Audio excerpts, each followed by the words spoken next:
Hello everyone, welcome back to my channel Gini studies. तो आज हम बात करेंगे केरल में जो कल हादसा हुआ है एयर इंडिया विमान का, जो कि कल क्रैश हुआ है। और ये अगर हम बात करें तो ये कौन से एयरपोर्ट पर हुआ है, तो ये हुआ है कोझिकोडे इंटरनेशनल एयरपोर्ट, और इसको एक और नाम से जाना जाता है, वो नाम है कालीकट। ठीक है, और ये केरल राज्य के अंदर है। अब इसकी अगर हम बात करें तो जो ये एयर इंडिया का विमान था, इसका पूरा जो नाम था वो था बोइंग 737, और इसका नंबर था AXB1344।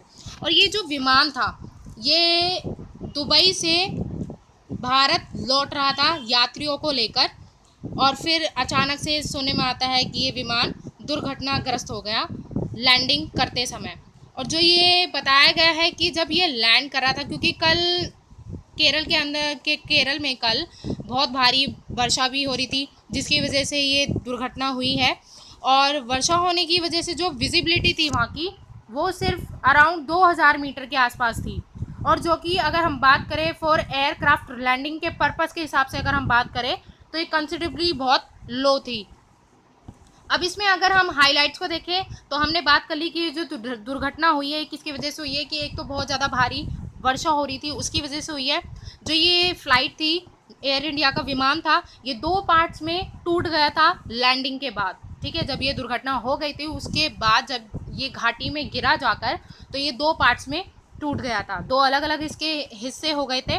और ये जो इंसिडेंट हुआ था ये किस समय हुआ था, ये अराउंड 7:41 PM और 7:45 PM के आसपास हुआ था, शाम के समय में हुआ था ये।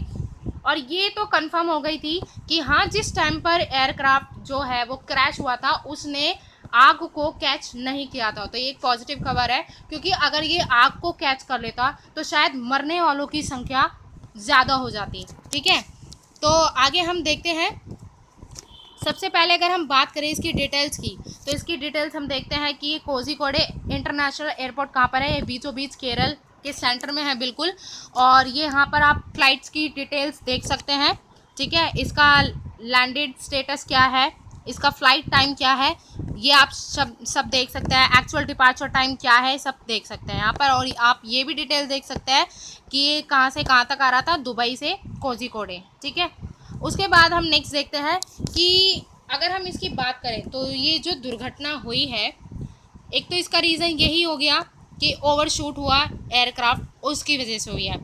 दूसरा रीज़न ये हो गया कि जो ये कोझिकोडे इंटरनेशनल एयरपोर्ट है, ये एक टेबल टॉप एयर रनवे है। ठीक है, और यहाँ पर ये जो एयर रनवे, जो ये टेबल टॉप एयर रनवे होते हैं, ये जनरली हिली एरियाज जो होते हैं और प्लेट्यू जो पठार होते हैं, ये वहाँ पर देखने को मिलते हैं, और ये ऊंचाई पर होते हैं। अगर कोई एयरक्राफ्ट ओवरशूट हो जाता है तो वो सीधा फिर कहाँ जाकर गिरता है, वैली या फिर किसी घाटी या डीप स्लोप में जाकर गिरता है, और फिर क्या हो जाती है, कोई दुर्घटना घट जाती है।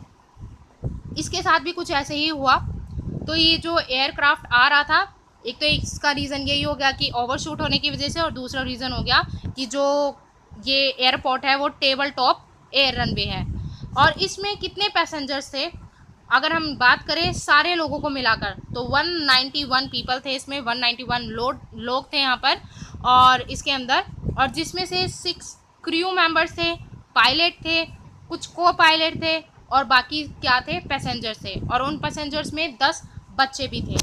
ठीक है, यहाँ पर आप पिक्चर के थ्रू भी देख सकते हैं कि किस तरीके से ये एक विमान का हिस्सा टूटा हुआ यहाँ पर पड़ा हुआ है।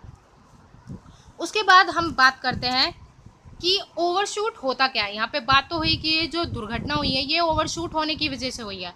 और ये ओवरशूट होता क्या है, मान लो जो ये आपका रनवे है ये आपका 1 किलोमीटर है, यानी कि 1000 मीटर।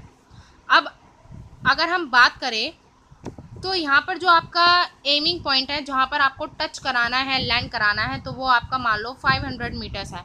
तो आपके पास लैंड कराने के बाद 500 मीटर का जो डिस्टेंस है वो आपके पास बच जाता है, एनफ डिस्टेंस बच जाता है, क्योंकि जब आप एयरक्राफ्ट को लैंड कराते हो तो वो एकदम से नहीं रुकता, वो थोड़ा आगे तक जाता है, फिर जब जाके वो धीरे धीरे रुकता है, एकदम से कोई भी विमान नहीं रुकता।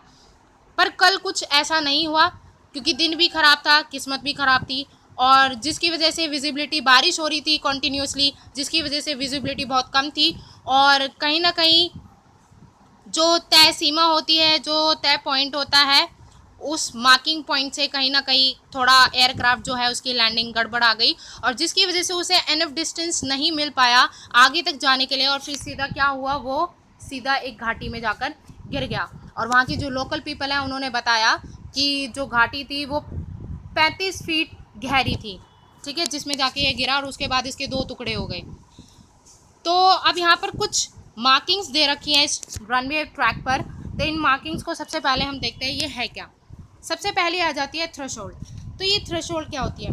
थ्रेशोल्ड जो है ये मार्किंग्स होती है, ये आप देख ही रहे हैं पिक्चर में, ये मार्किंग होती है रनवे ट्रैक पर। और ये डिनोट करती है क्या, क्या दर्शाती है ये आपको, जो बिगिनिंग और एंडिंग पॉइंट होता है किसका, स्पेस लैंडिंग का। कोई भी स्पेस एयरक्राफ्ट आता है, कोई भी एयरक्राफ्ट आता है, ये स्पेस होता है लैंडिंग के लिए और टेक ऑफ के लिए, ठीक है। उसके बाद नेक्स्ट आ जाता है सेंटर लाइन। अब ये आप देख रहे हैं, ये centre line, dotted centre line है और ये आगे तक जा रही है। ये सेंटर लाइन होती है, ये विजुअल आइडेंटिफिकेशन के लिए होती है। जो पाथ है, जो आपका रनवे पाथ है, उसका विजुअल आइडेंटिफिकेशन के लिए होती है, ये दृश्य की पहचान कराती है, ठीक है। उसके बाद आ जाता है टच डाउन पॉइंट। अब अगर हम टच डाउन पॉइंट की बात करें तो ये आपका यहाँ से यहाँ तक का होता है।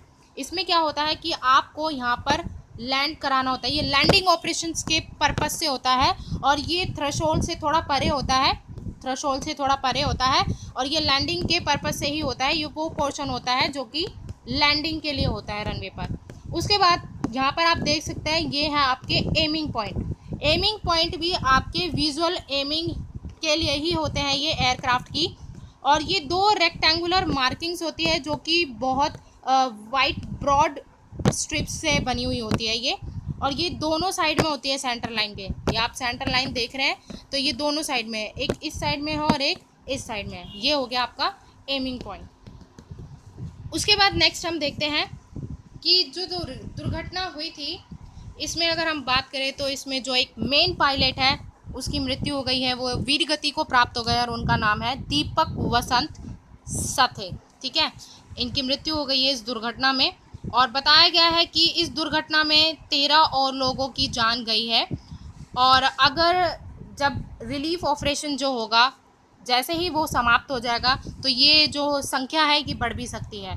और ये मैं आपसे डिस्कस कर चुकी हूँ कि वहाँ के जो लोकल पीपल थे उन्होंने बताया कि जो ये एयरक्राफ्ट था ये 35 फीट गहरी वैली में जाकर गिरा है, ठीक है। और जो एक और पॉइंट इसमें नोट करने वाला है कि जो एयरक्राफ्ट है इसका आगे का जो पार्ट होता है, जो फ्रंट डोर होता है, वो पूरी तरीके से डैमेज हो चुका है, पूरी तरीके से। तो ये काफ़ी ही बुरा दिन था भारत के लिए भी और केरल राज्य के लिए भी। तो आज के लिए इतना ही। Hope you like the video. Please do subscribe my channel, like, comment and share. Thank you.